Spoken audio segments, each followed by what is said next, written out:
Film industry में विमी एक ऐसा नाम है जिसने कम समय में शोहरत, दौलत और सफलता कमाई। लेकिन जितनी तेजी से उसने बुलंदियों को छुआ, उससे कहीं तेजी से वे सबकी नज़रों से इस कदर ओझल हुई कि शायद ही ये नाम किसी को याद होगा। एक समय था जब बॉलीवुड के गलियारों में विमी इस कदर छाई कि हर कोई उनकी एक झलक पाने को बेकरार रहता था। आज हम बात करेंगे उस अदाकारा की जिसने बेहद कम वक्त में स्टारडम पाया और फिर दूसरे ही पल में उनका स्टारडम ऐसा खोया कि वो हमेशा के लिए गुमनामी के अंधेरों में खो गईं। किस तरह से ये खूबसूरत अदाकारा गुमनामी के पन्नों में खो गई और कभी वापस ना लौट सकी। एक शादीशुदा लड़की और 2 बच्चों की मां किस तरह से रातों रात बन गई बॉलीवुड की सुपरस्टार। एक समय ऐसा भी था जब विमी बॉलीवुड की डिमांडिंग हीरोइन में से एक थी। विमी ने उस समय के सुपरस्टार सुनील दत्त, शशि कपूर और राजकुमार के साथ काम किया। विमी के लिए स्टारडम सिर्फ 4 दिन की चांदनी बनकर आया और चला गया। बी.आर. चोपड़ा की suspense thriller Hamraaz super duper hit साबित हुई। इस फिल्म में विमी के ऑपोजिट थे उस समय के सुपरस्टार सुनील दत्त, राजकुमार और बलराज साहनी। इस फिल्म के सभी गाने सुपरहिट रहे। इस फिल्म को नेशनल बेस्ट फीचर फिल्म का अवार्ड भी मिला। फिल्म हमराज के लिए बी.आर. चोपड़ा प्लानिंग कर रहे थे एक ऐसे चेहरे की जो बिल्कुल यूनिक और दिलकश हो। दरअसल चोपड़ा साहब किसी न्यू कवर को अपनी फिल्म में लेना चाहते थे और इसके लिए उन्होंने कई लड़कियों के ऑडिशंस भी लिए, लेकिन बात नहीं बनी। उनकी ये तलाश आकर विमी पर खत्म हुई। संगीतकार रवि ने चोपड़ा साहब को विमी के बारे में बताया। हैरानी की बात तो ये है कि विमी से मिलने के बाद वो एक ही नज़र में चोपड़ा साहब को अपनी फिल्म के रोल के लिए समझ में आ गई। उन्होंने बिना किसी देरी के विमी को फिल्म हमराज के लिए साइन कर लिया। फिल्म हमराज विमी के करियर के लिए मील का पत्थर साबित हुई और वो रातों रात सुपरस्टार बन गईं।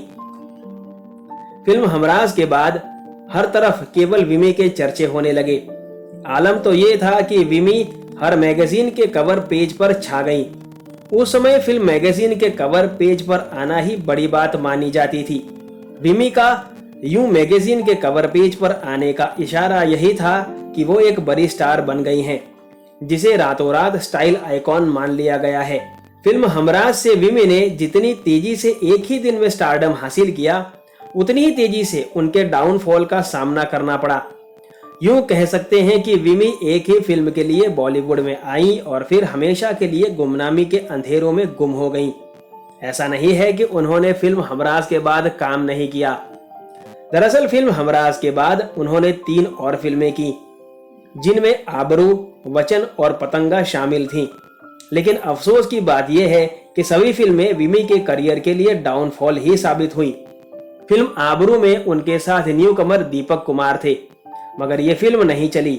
इसके बाद विमी ने 2 फिल्में शशि कपूर के साथ भी की। एक थी पतंगा और दूसरी वचन। ये दोनों फिल्में भी बॉक्स ऑफिस पर कुछ खास कमाल नहीं दिखा पाईं। विमी की फिल्में जैसे ही फ्लॉप होने लगी, उन्हें फिल्मों के ऑफर आने भी बंद हो गए। यहाँ तक कि बी.आर. चोपड़ा साहब ने भी उनको आगे अपनी किसी भी फिल्म में चांस नहीं दिया। जब विमी का डाउनफॉल चल रहा था तो उसी दौरान विमी अपने पति शिव अग्रवाल से अलग हो गई।